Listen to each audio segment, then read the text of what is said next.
Please remember that all the PowerPoints and all the recorded sessions are on Dropbox. We had a problem this week because somebody deleted some of the sessions, but we were able to recover them.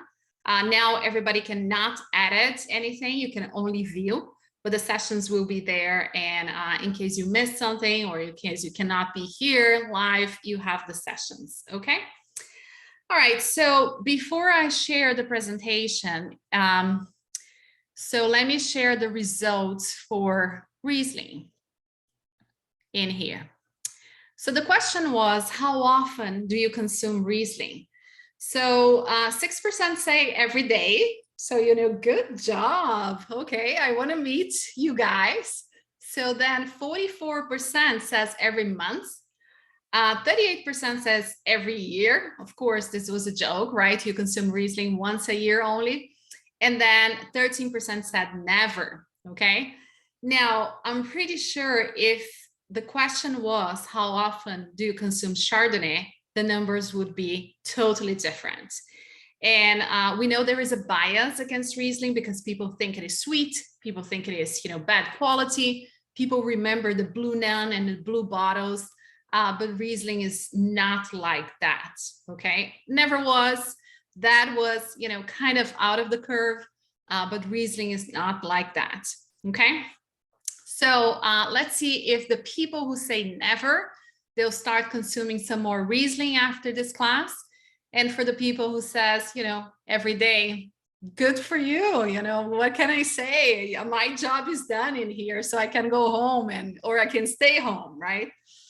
All right, so let me close this down and I'm going to share the screen. All right, so welcome to session 3 of Terroir Matters. So we are halfway into it. Really excited to have 2 Rieslings tonight. If you're tasting or if you're sipping the Rieslings as we go, please start with the Jimberry, the one from Australia, okay? And then we move on into the German Riesling. So the idea for tonight, it is to explore the grape and see if 2 very different terroirs will matter in the taste. So let's see how that goes. These webinar sessions are about 1 hour long, which is, you know, good enough for you to get a great understanding of this specific regions and the grape. But then, of course, you can still enjoy your family and the evening. For those of you who are brand new in here, welcome. My name is Alessandra Esteves. I am the Director of Wine Education for Florida Wine Academy. I know some of you have taken courses with us before with Nicole, Celeste, Janelle. So happy to have you guys in here. I have the diploma level 4 of WSET. And I am a Master of Wine candidate. And I do some pretty fun courses as well here at the store in Palmetto Bay and online too, okay? And then a little bit about us. So Florida Wine Academy, we host a lot of courses in there and 305 Wines. Thank you for shopping the wines with us. This is a family business. So my husband is at 305 Wines every day. You can go and see him. He's a sake expert. And then we do organize Vino Summit, which is a wine conference, and Miami Champagne Week, which is a fun week. So yeah, make sure you register for the newsletter so you receive all the news in advance, okay? And okay, so session 3, German Riesling versus Australian Riesling is what we have for today. So I'm going to start with a quick recap of the 2 sessions, just so we move into, you know, our knowledge about terroir. And we'll discuss, you know, sweet versus dry in here, and also New World versus Old World. Remember that one of these bottles is coming from Germany, the other one is coming from Australia. So winemaking styles should be very different, right? And last, we are going to taste these 2 wines, comparing and contrasting styles. All right, and let me keep, okay, all right, so now I have everything open. I can see you as well. Well, not see you, I see the chat, okay? All right, so recapping the first two sessions. So first of all, we defined terroir, the combination of soil, topography, climate, viticulture, and winemaking, okay? So that is what makes a wine what it is. We discussed in the first session, typicity, typicality, authenticity of wines as well. If you haven't seen the first session, I highly recommend you go back. And then session number 2, we discussed blending a lot because, blending can bring complexity to a wine. Balance.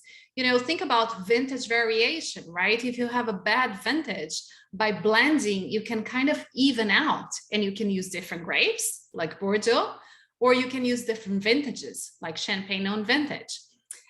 We also blend by style. Each producer has its own style. We blend by price as well, okay? And then we went a little further by talking about clones, can be also a blend, parcels, tanks, and barrels, okay? So all of this can contribute to create a better wine, a more complex wine. And then lastly, on 2 weeks ago, we said that wines coming from old world, they are savory, they tend to be dry, they have a higher acidity and lower alcohol levels. And then wines coming from New World, which is, everything but Europe. So if you think about Australia, New Zealand, South Africa, South America, North America, that is New World. So the wines tend to be plush and soft with a moderate acidity and a little bit higher alcohol levels, okay? So that is the general rule. So let's see what is applicable for these two wines tonight, okay?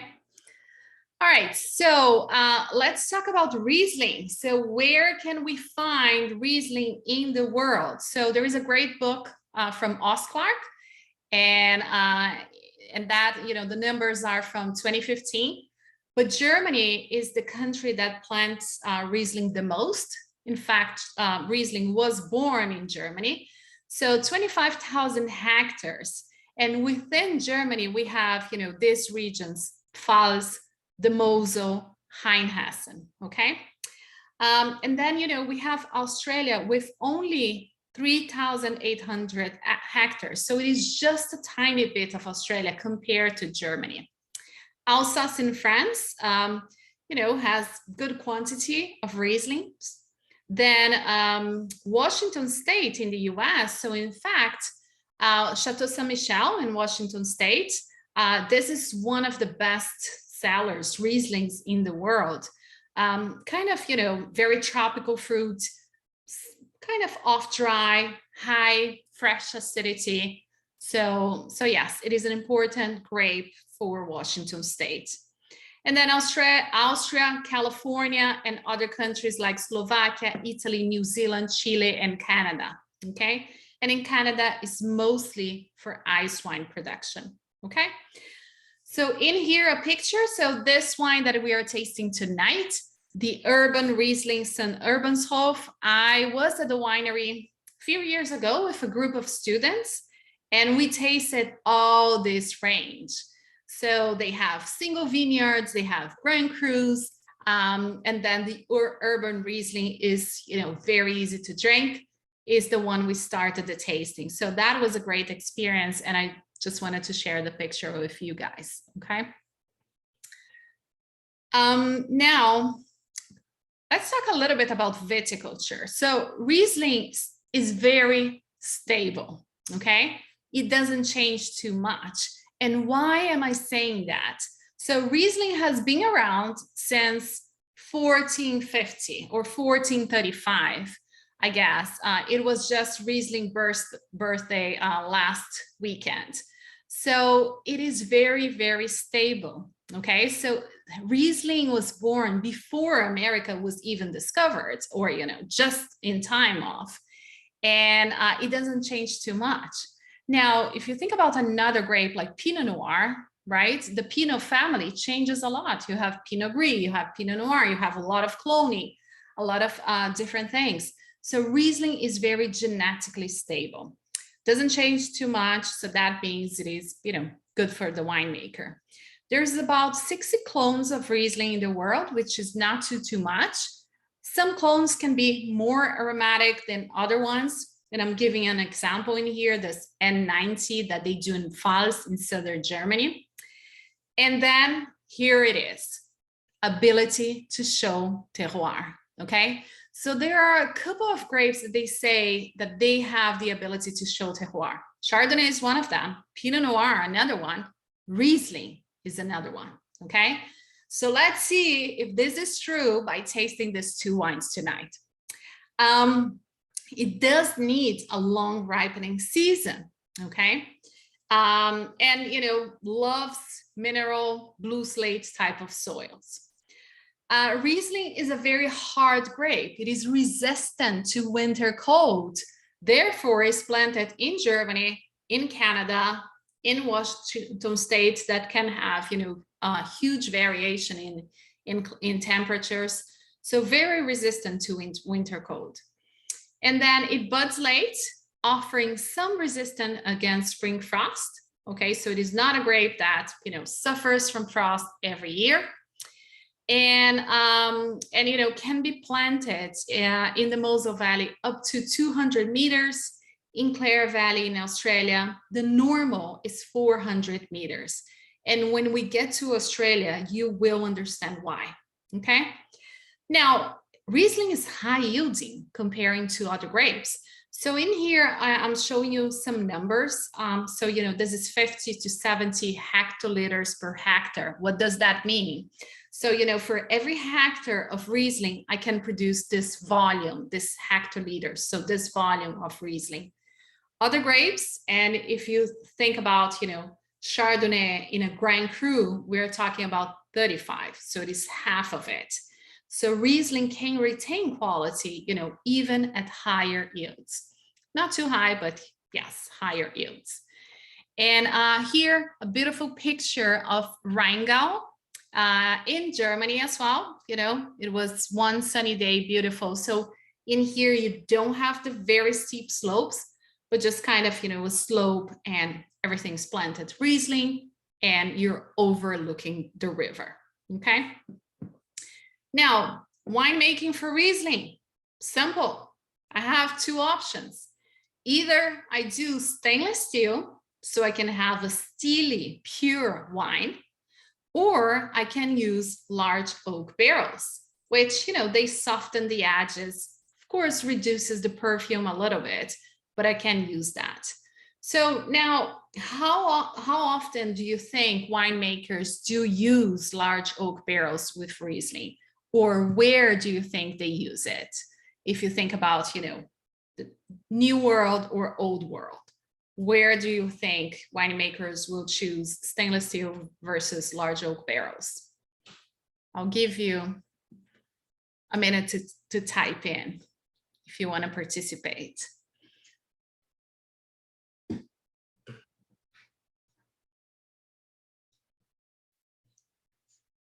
Yeah, okay, so John is saying Old World, example, Austria. Yep, okay, very good.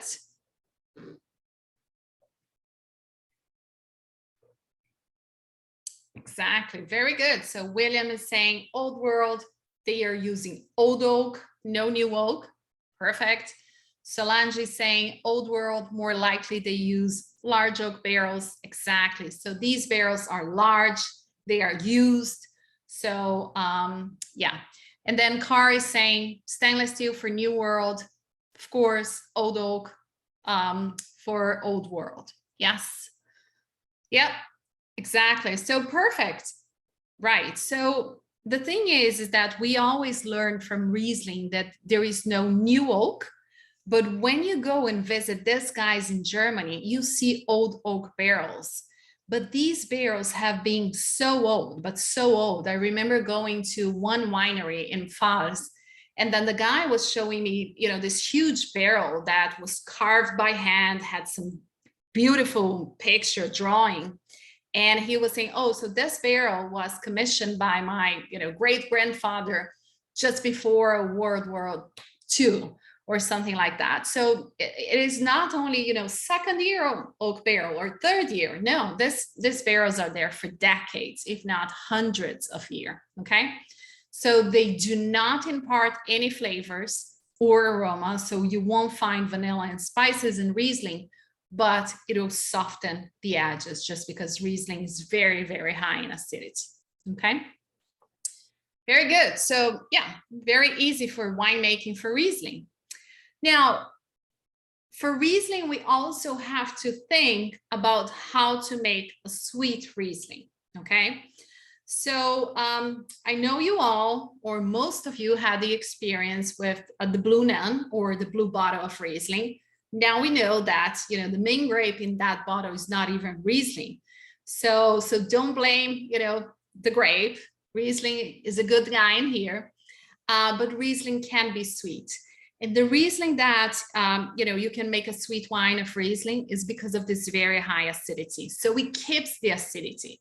If you want to make Riesling dry, it can be dry. If you want to make it luscious sweet, it can be luscious sweet and keep the high acidity and the freshness, okay?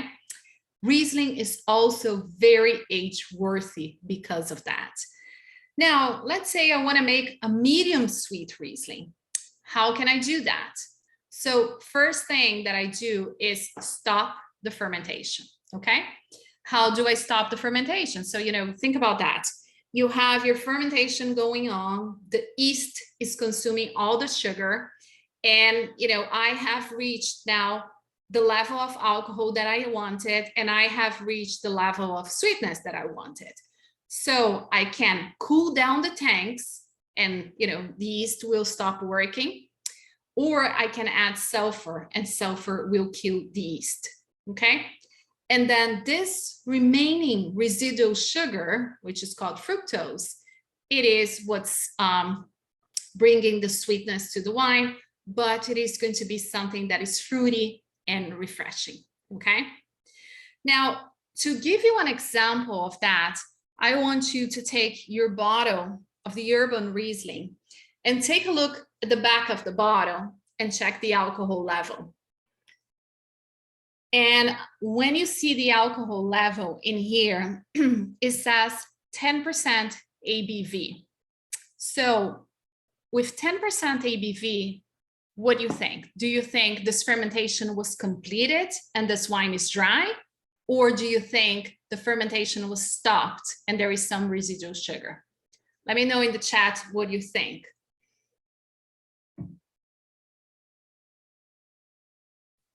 Yeah, exactly. So yes, Janelle says stopped. William says off dry. Daria says there's some sugar. Yes, John stopped. Neil stop and residual sugar. Yes, you all got it. Okay, so I just made your life so much easier. So every time you go to a wine shop that is not 305 Wines and you don't have experts, you know, telling you what to look for, you just take the bottle of Riesling, look in the back and see the alcohol level. If the alcohol level is 8, 9, 10, 11%, most likely this wine will have some residual sugar because the fermentation was stopped, okay? You don't have to taste, you just look at the numbers in here, okay? Now, if you get the bottle of the Gin-Berry Riesling, the alcohol level for this wine is 12.5%. You should be able to see on the label, but I saw the technical sheet. So yeah, 12.5% is right next to the barcode first line. So that means if this is 12.5%, most likely this is a dry wine. So fermentation was completed, okay? So there you go. That is, you know, first thing or first rule for you when to buy Riesling, if you want a dry Riesling, if you want an off-dry Riesling or a super sweet, okay? So that is one way of stopping the fermentation. There is another way, which is adding Zeus Reserve. Zeus Reserve is a sweet concentrated, so it's grape must, you know, concentrated, very sweet, but that adds no dimension to the wine. So basically what people did was, completed the fermentation and then adding some sweetness. So it is, a big mess and it is not even good. And then there's botrytis. Okay, so some of you have heard about botrytis or noble rot. And noble rot is, so there is a fungus that attacks the grapes, but instead of making these grapes taste bad, it concentrates sugar and it gives the grapes aromas of ginger, marmalade, honey. So, and you ended up with a very complex wine, okay? So I took this picture from UC Davis, and they have a food analysis lab. So basically, this is a grape going through four stages of botrytis. So stage 0, grapes are beginning to grow, no botrytis, and you see that they have marked the same grape. And, they're waiting for this grape to develop. The picture is taken from different angles, but it is the same grape. Then stage 1, now you can see these grapes are beginning to be very ripe, right? So some grapes are more pink in color. So these grapes are getting very ripe. Stage number 2 in here. So now these grapes have enlarged, they are very ripe. They're ready. If you want to make a late harvest type of wine, you can just pick those grapes. And then stage 3 in here is when noble rot or botrytis attacks the grape. So kind of you see this gray, mold inside, on top of the grapes, and looks disgusting, but the result is just perfect. And what it does is that because the fungus punctuates the skin of the grape, all the water evaporates. And then what you have is sugar, acids, and then, new flavors and aromas. So by doing that, you're concentrating the sugars, but it is very costly to produce, okay? So before I move on, I know there is a question in here. Car is asking if there is a rule of thumb for a minimum alcohol level that would indicate a dry wine. So, remember that Riesling is grown in cool climates, right? So usually, 12.5% should indicate a dry wine. Riesling rarely achieves, 13.5, maybe in Alsace. But yes, if you see, 12 and above, it should be a dry wine, okay? All right, so yes, botrytis, makes for very sweet, very complex wines. But the cost of producing a TBA, so a Trockenbeeren Auslese, the TBA, which is made with botrytis grapes, is very costly. So, 255 euros for kind of, a half bottle, okay? So just like Sauterre and just like Tokai, you will have to harvest these grapes individually. So, imagine going to the vineyards and harvesting those grapes one by one. What a nightmare it is, right? Okay, and then finally, we have another way of making Riesling sweet, which is ice wine or ice wine. And for that, you need the grapes to be frozen naturally in the vineyard, okay? So normally -6 Celsius or -8 Celsius do the trick. And what happens is that water crystals inside the berries freeze. And then when you press the grape, the water crystals go out. So what you have remaining in the berry is sugar, acids, and flavors.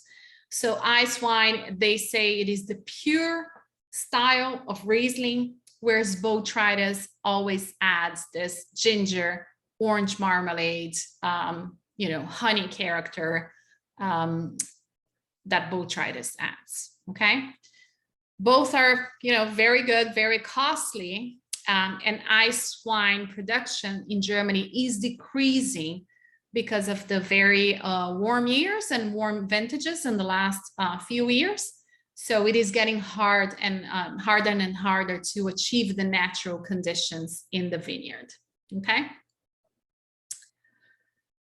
So any questions or any comments about how to make Riesling sweet, or is everything good?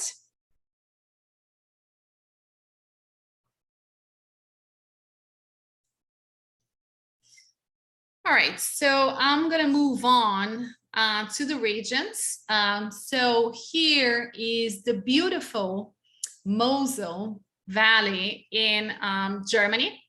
So northern part of Germany, the river Mosel runs through the region, and this is the region that has the steepest vineyards in the world. Some of them are just, this in the right left side of the river in here from the picture. So they are very, very steep, okay?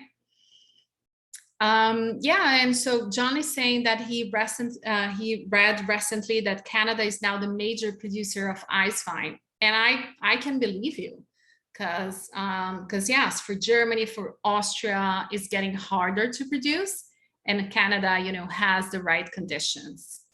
Okay. All right, so let's talk about the Mosul Valley. So the Mosul Valley in, northern part of Germany, only 8,800 hectares.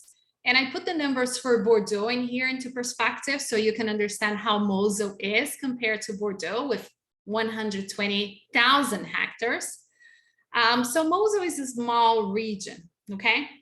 90% of the grapes are white in the Mosul. And Riesling is the majority of it. Okay, so almost two-thirds of all the grapes planted are Riesling. And the Mosul has a very cool continental climate. It's very cold. Going back to the first session when we discussed this Winkler climate classification, this is region 1 because it is very, very cold. Okay. Now, Mosul is on the 50th parallel. So if you remember, the classes, if you took DipWSET level 1 or level 2, we always told students that grapes can grow from parallel 30th to 50th, and that's it. So the Mosul, it's kind of in the very, border for growing grapes, but it has a very long season. That means if you're in the 50th parallel, that means that summers you will have sun or sunlight until 9-10 p.m., which is very good for grapes because they need the sunlight. Not so much the warmth in the case of Riesling, but they need the sunlight, okay? Soils, slate, and you can walk in the vineyards and you see the slate. They have blue slate, the pink slate, the gray slate, and some soils made of shale as well, okay? And then Bremer Calmont is the steepest vineyard in the world with an angle of inclination of 65 degrees. So that is, let me go back in here, this vineyard over here. So it is insane when when you are in this road and you look up, you say, why do you do that? It is so dangerous. And having said that, so this picture I took when we were at that trip with students, right? And this is one way of training vines in steep slopes. So basically you have a pole and then you have the vines, just around the pole, like in a heart shape. And when you manage this vine, you have to hold the pole with one hand so you do not fall. And then with the other hand, you're going to manage the vine. So very, very labor intensive, right? So the bus stopped in here. It was a beautiful day in the Mosul Valley. Students get off the bus and they all, start going to the vineyards. And, my background as an attorney, I was saying, oh my gosh, somebody will die in here and I'm going to be responsible for it. So I keep calling them back saying, come back, do not go into the vineyards, do not go into the slopes because it is so steep. So, imagine these workers and winemakers having to hold and then manage the vine with one hand only. So it is just a crazy thing, okay? It rains a lot in the Mosul, so 700 to 750 millimeters of rain. And the style of Mosul is very floral, super floral, a lot of the petrol aromas, top quality, and always off dry to sweet, okay? So that is the Mosul. Let's see how it is similar or different than Clare Valley in Australia, okay? So Clare Valley is a small wine region in South Australia, but with a big reputation for very high quality wines. It has a warm continental climate. We just said that for the Mosul, we had a cool continental climate. So now it is a warm continental climate, but it has some cool nights and breezes because of the elevation, okay? So you can check here that the elevation is between 250 and 550 meters. And you see the numbers in feet in here. Most vineyards for Riesling begin at 400 meters. So they have this benefit of the altitude and, you know, the cool nights to be able to grow Riesling, okay? Winkler's climate classification, this is region 3. This is the warmest that we saw until now, right? So, you know, class number 1, we were talking about, you know, Burgundy, the coast of Chile, that was region 1. Last class, we talked about Bordeaux, that was region 2. Now we are in region 3 for Riesling. So, you know, let's see what they did, because this is crazy. 1 is cool continental climate, region 1. This is warm continental climate, region 3. Now, 33 parallels south. So very shorter days. We just said that grapes can grow from 30th to 50th. So, you know, kind of in the Mosul, I am in the 50th, and here it is the 30th. So let's see how, you know, this is going to be good or not good for the wine. Riesling, 29% of the plantings in Clare Valley, they have Shiraz, they have Cabernet Sauvignon, because it is a warm region. So these other grapes, they are planted in lower altitudes, and Riesling is going to be planted in higher altitudes, okay? Soils, slate or limestone, which is the case of this Riesling water veil, it is limestone. Only 230 millimeters of rain during the growing season. So that means they do have to irrigate, okay? It is not enough for them. And what is the style? Dry with high acidity and some citrus fruit, okay? So let's see about that.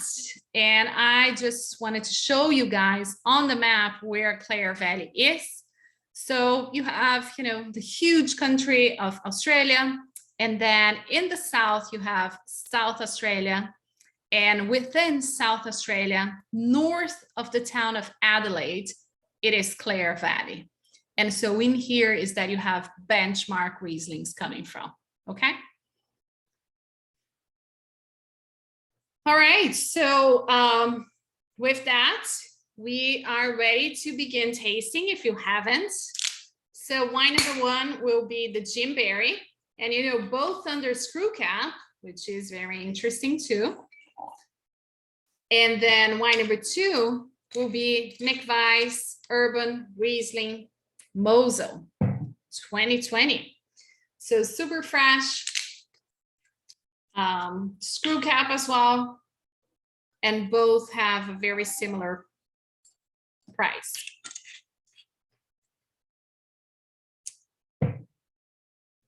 Okay, so before we start tasting, I just wanted to share this from Wines of Germany, and what are the aromas that you have to expect from this wine, right? So in Germany, what they say, the typical tasting notes are green apples, peaches, lemon lime, floral aromas. This is this late soil, okay, so whetstone, beeswax, honey, and very floral. Now, Australia, wine number one, it is going to be very limey with some slate or some stony mineral soils, and then some floral notes as well, okay?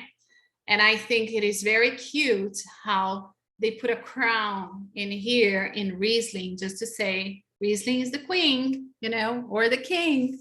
So yes, but you can see, you know, in Washington and Oregon, you have more tropical fruits like pineapple. And then, you know, in Austria, you have pear aromas, also with late minerality. And in Alsace, more of the honey wax, beeswax type of aromas, okay? All right, and then to compare these two wines, so both are 100% Riesling. One has 12.5% ABV, the other one 10% ABV. Fermentation is the same, inert vessels for both. So this is all stainless steel tanks. And one is dry and the other one, we don't know. So let's start tasting and see. So what I highly recommend that you do is, you know, pour the wines in 2 different glasses and then just smell them side by side and see, okay, what is the similarities and what are the differences? Oh, okay, interesting. And you can participate on the chat as well. So first of all, have you found the petrol notes in this wines?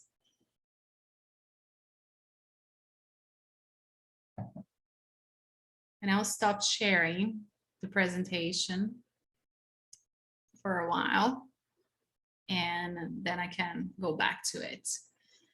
So Neil said, in the Australian, yes, in the German, no. I agree with you, Neil. Exactly. So the Australian has the petrol note. It is the first thing that hits you. Yeah.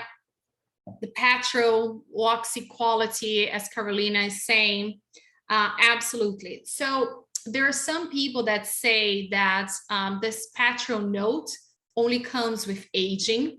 And, you know, the Gin Berry is still a very young wine. It's 2019. So maybe that is why we saw the petrol note first on this one. The Urban Riesling 2020 is very young, okay? Yeah, I love that. So Cara is saying pool toy in the Australian. Yes, that is so funny. So sometimes when you cannot find the petrol, think about pool toy. That was a descriptor in one of the movie songs, I guess.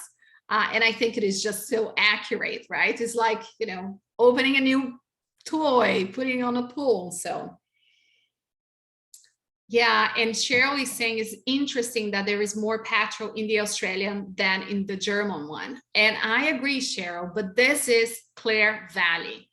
And, you know, so this is one of the reasons that I wanted to have those 2 wines together, because Clare Valley has a very similar style to Mosul. It is only dry and it is in Australia, but the style is very similar. And those petrol notes are quite, you know, important in here too. Okay, so what else do you have on the Australian Riesling, the Gin Berry? Yeah, so the petrol, do we have any fruits? What about the lemon, the lime? Yeah, exactly. Carolina is saying lemon curd, but it's hard to move past the petrol. Yes, it is super intense, right? And Cheryl and Cara saying pears, honeydew, yes. Okay, absolutely. All right, so now let's smell the German Riesling, and we should be able to find something in here. And, you know, just a funny story. So I am a big fan of Nick Weiss and, you know, his wines. And I actually met him at Carl's and Cheryl's house here in Miami. So they hosted him for a night. I was invited, and then we all met each other that night, and I fell in love with the wine. So I went to Germany to visit him, and then Cheryl, I still keep a very good contact with him, and every question that I have, for the master of wine, I sent to him and he replies. So this is how nice the guy is. So, but yeah, he works biodynamically, you know, organic and with his vines. He is one of the great names in the Mosul. He has a nursery for clones, and everybody highly respects his family because of, you know, what they have been doing, saving older clones of Riesling. So, you know, I'm a big fan. So, yeah. All right. So, yeah. So the Nick Weiss, Carr is saying canned pears, minerality stronger on the German wines. Right, William. It is a different kind of minerality, right? Kind of like wet stones, almost kind of the slatey minerality. So one of the things when I taste German Rieslings, and especially from the Mosel, they have this very strong floral characteristic.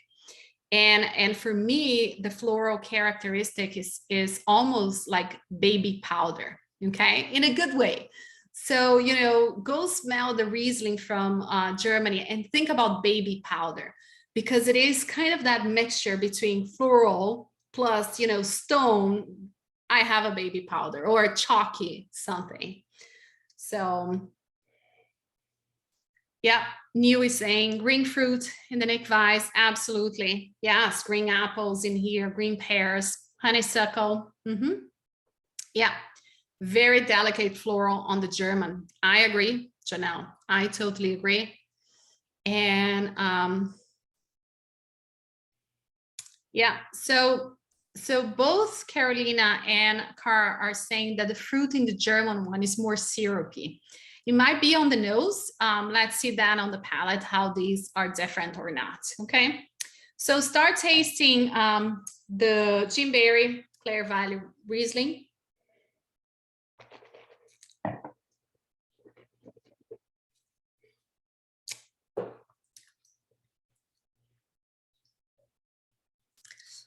How is the acidity in this wine? What do you guys think? Yes, it is so high. It is super high. Oh my gosh. Yes. Car is screaming high. Yeah. It is so high, the acidity for this wine. Yeah, it's makes me want to cry. I need food with this wine, not in a bad way, you know, but it's so high. So yes, Australian Rieslings are very well known for having a very low pH and therefore a very high acidity. And this wine is showing it. And the reason that people say that Australian Rieslings or Rieslings from Clare Valley have, you know, the citrusy, the limey character is because the acidity on the palate is almost like having pure lime juice, right? So it is so high.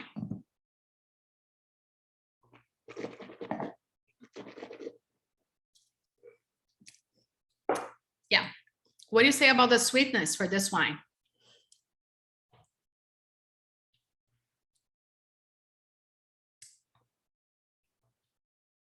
Yeah, exactly. It is very dry, right? So they do not use any sweetness to compensate for this high acidity. Yeah, Daria says it is one of the most drier Riesling she has ever tasted in her life. And I can see that because it is really dry.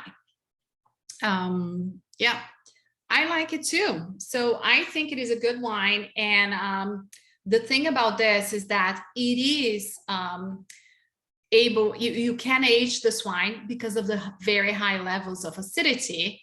It will change to more complex notes of, you know, honey, bee wax, and dried fruits in the future. But also it is a great wine for pairing, right? Because this acidity kind of, you know, makes you salivate. So you wash away anything, you're ready for the next bite. So, but, you know, pay attention that this Riesling has kind of a whetstone minerality. So also I'm thinking about oysters with this, okay? Yeah, Karen Cheryl saying good with Thai or Szechuan food, absolutely. And then Katie is asking if it has some Sauvignon Blanc characteristics. Okay, I see where you're going, Kathy. So Sauvignon Blanc should be more perfumed, more aromatic, but you know, this green fruit and this very citrusy kind of points in that direction. But yeah, it is this limey that is very typical for Riesling, and the petrol. So you won't find the petrol note in any other variety but Riesling. So yeah, Sauvignon Blanc will be more aromatic and a little less acidity. But yeah, it is, you know, in that way with the green fruit as well. Okay. Yeah, but this is a good wine, I think. You know, the price of this wine, it is under $20. I want to say it is like $18 or $17. You know, at the cool temperature, the correct temperature, is a great wine for our climate here in Florida. And yeah, and pairs with a lot of things. So $16.97 is the price of the wine. Okay. All right, so let's taste the Nick Weiss Urban Riesling and see how similar or how different it is.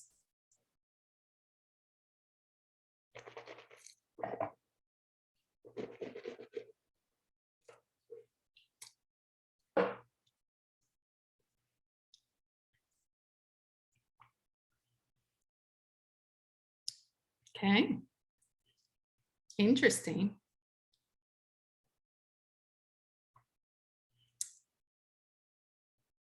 Okay, Cara is saying much less acidic, or at least it feels that way. Okay, William is saying lower acidity, rounder. Okay.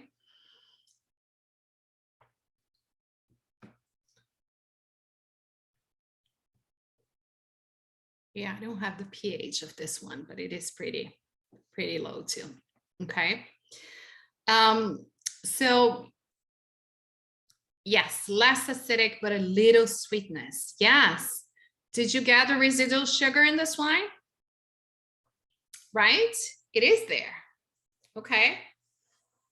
So the thing is that because the sweetness of, because of the acidity of a Riesling being so high, sometimes, you know, adding or leaving a little bit of sugar makes the wine a little bit balanced. Okay.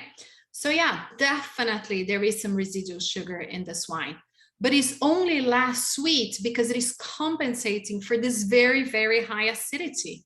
So it gives balance. Okay, so what the sugar does in this wine is create balance, you know, adds a little bit more body. So if you feel the wine in your mouth, it has more body than the first one. The first one is kind of light bodied wine. This one is more medium body wine. So even though there is not, you know, 12% alcohol, you feel it because of the sugar. So yes, Cara is saying richer mouthfeel for sure. Yeah, absolutely. So in this case, you know, for a class, we would classify this wine as off dry, right?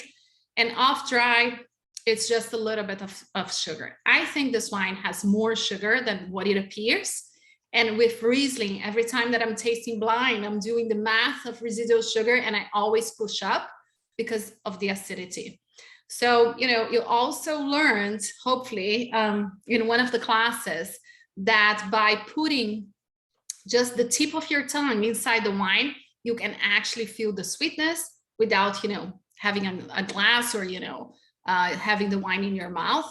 So I wanted, yes, so New is saying it's more than off dry. Exactly. Okay, so it has more sugar than what we are thinking. So put the tongue just inside the glass and, you know, try to feel if there is more sugar than tasting the wine with everything combined.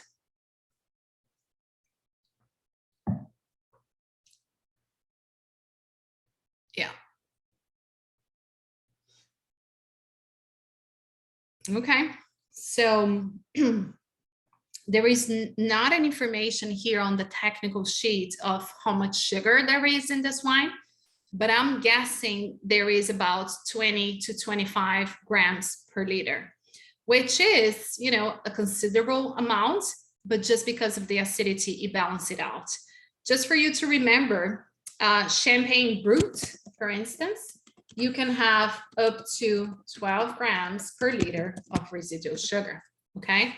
Now, for me, this Riesling has, you know, between 20 and 25%, okay? So Solange is asking, would the color of the Riesling be an indication of sweetness too? Because they are close in ear, so wonder about that. Normally not. Color is, you know, has to do with oxidation, unless it is a sweet wine, so we'll have more color than these wines, okay? So no, color is not an indication of sweetness. And, you know, at least in my glass, they have very, very similar color, okay? All right, so, you know, taste it again. So for you to understand that balance between sugar and acidity for the German Riesling.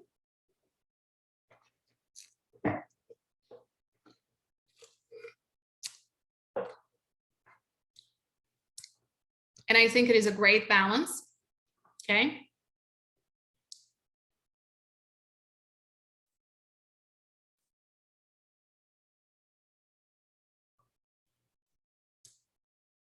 Okay, I agree with the dried apricots. Yeah, so now that the wine is, you know, kind of warming up, you get more aromas and flavors, right? So yes, the dried apricot, the peaches, you know, so it is beginning to show a lot more, okay? Now, go back to the Clare Valley Riesling. It is going to be a shock, I have to warn you. But you know, it is always good to compare and contrast. That's the way we learn, right? So go back to the Jim Barry Riesling and taste it again now.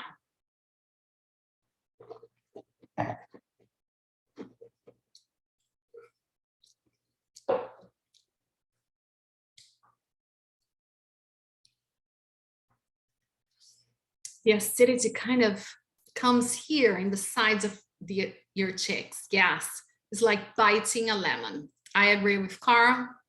I agree with William. Yes, it's a lemon, right? You know, you make the face even. And there is some smoky character as well in the wine. So, you know, definitely the wine is very interesting. You know, it is reflecting its place, but it is not as balanced as the German Riesling, okay? So I wanted to discuss a comment here by Daria. So she's saying that she tried these wines 1 week ago with the friends, just to show how different Riesling can be. And she says that the grape is very special to her, but people are scared of Riesling because of the residual sugar, right? And I totally agree. Some people might, you know, look at this Riesling from Germany, say, oh, 10% ABV has sugar. No, I don't like that. But in fact, the sugar is here just to balance the high acidity. So it is not for you to feel the acidity, okay? So yes, I agree. And that is why I wanted to put the poll at the beginning to see, you know, how many people do consume Riesling regularly. Because yes, Riesling can be bone dry like the Australian one, or just a tiny bit of sugar just to balance it. And you can have with, you know, very different dishes. Yeah. So I want to know, you know, what is the favorite, or what do you think it is your favorite wine?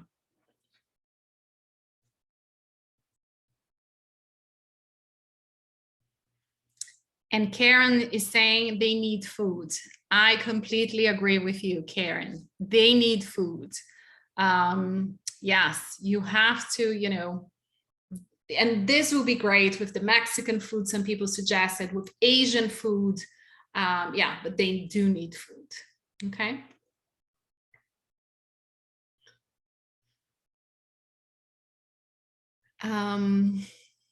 Yeah. So Kari is saying the Australian one was such a surprise and I really liked it. Neil prefer dry wines. So the Australian. Yep.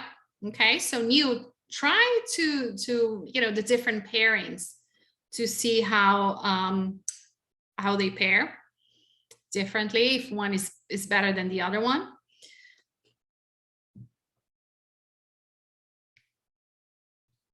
Australian wine wouldn't be a terrible pool wine, right? And you have the pool toy. Yeah, Mariana prefers the Australian as well. Okay, that's good to know. So the Sun Urbanshof is also $16.99. So, you know, very close in pricing for these two wines. So yeah, so now that we tasted this one, we know it is off dry to medium dry. So we know it has more sugar on the Nick Weiss Urban Riesling. And, you know, so I was expecting a lot of petrol on the Nick Weiss, and it is not here. We have some delicate floral notes. We do have the minerality. And then on the palate, a lot of stone fruits like apricots and peaches. So yeah, definitely a wine that has, you know, will have a chance to develop as well. So the Australian one, normally the style is very clean and pure. So these grapes do not have botrytis, will never have botrytis.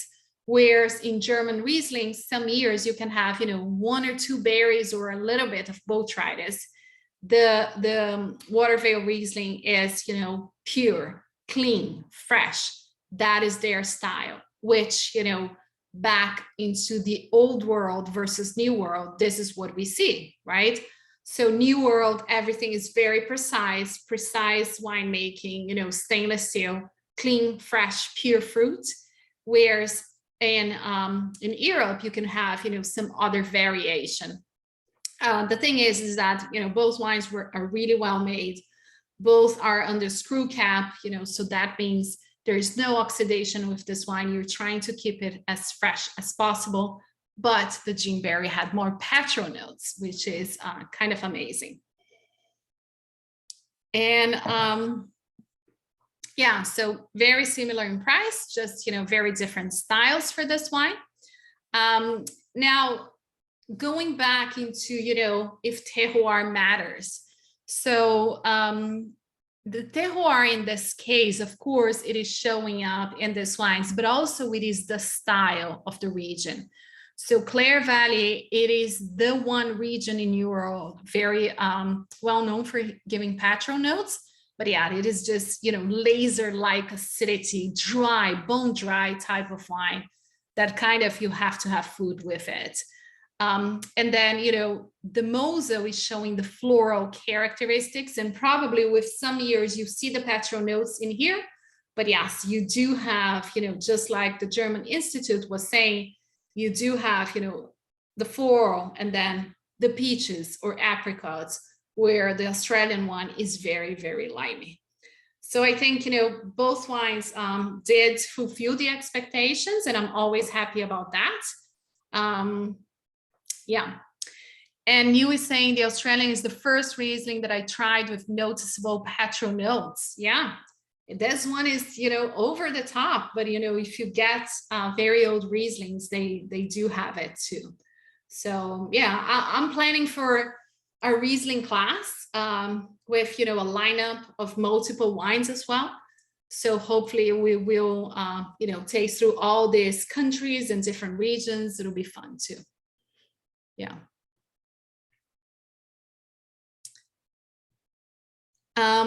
So, and Car is asking how much of the style is driven by the terroir. It is possible to make a Mosul style Riesling in Clare Valley. Very, very good question. And, you know, that is why for me, terroir has viticulture and winemaking together with it, because it is the choice of the winemaker.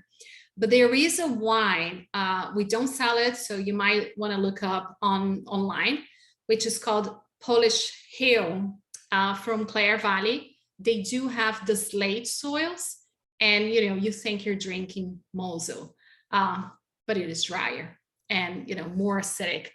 But there is, and even I have tasted some wines from Finger Lakes that they reminded me of a wine from Alsace. So it is possible to mimic the style. You know, if you have very similar conditions or similar soils, you can try.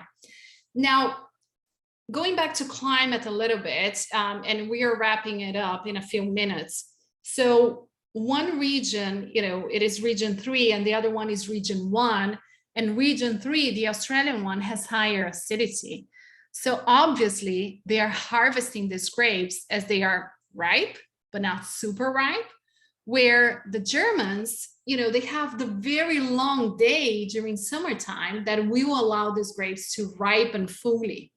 So this is, you know, another thing as well that we have to consider. So even though, you know, Australia is warmer than Germany, it is not showing in the glass, and it is because of the season. It is because of the winemaking, the viticulture as well. Okay.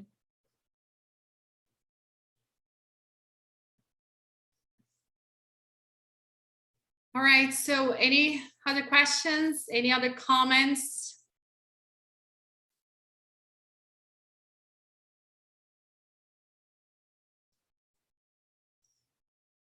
Yeah, thank you so much, guys. So we'll see each other again in 2 weeks' time. In 2 weeks, so I decided to ask a winemaker to come as well. You know, so next class, it is going to be Pinot Noir. And for the Willamette Valley Pinot Noir, the winemaker will be with us for a few minutes, just because we were discussing so much clones, you know, last session. So I said, okay, can you come and, you know, talk a little bit about cloning and everything. So I think it is going to be a very interesting session as we discuss Pinot Noir and compare Burgundy with Oregon. So yeah, thank you all so much. Enjoy the wines, and I'll see you guys soon then in 2 weeks. All right. Bye, guys. Thank you.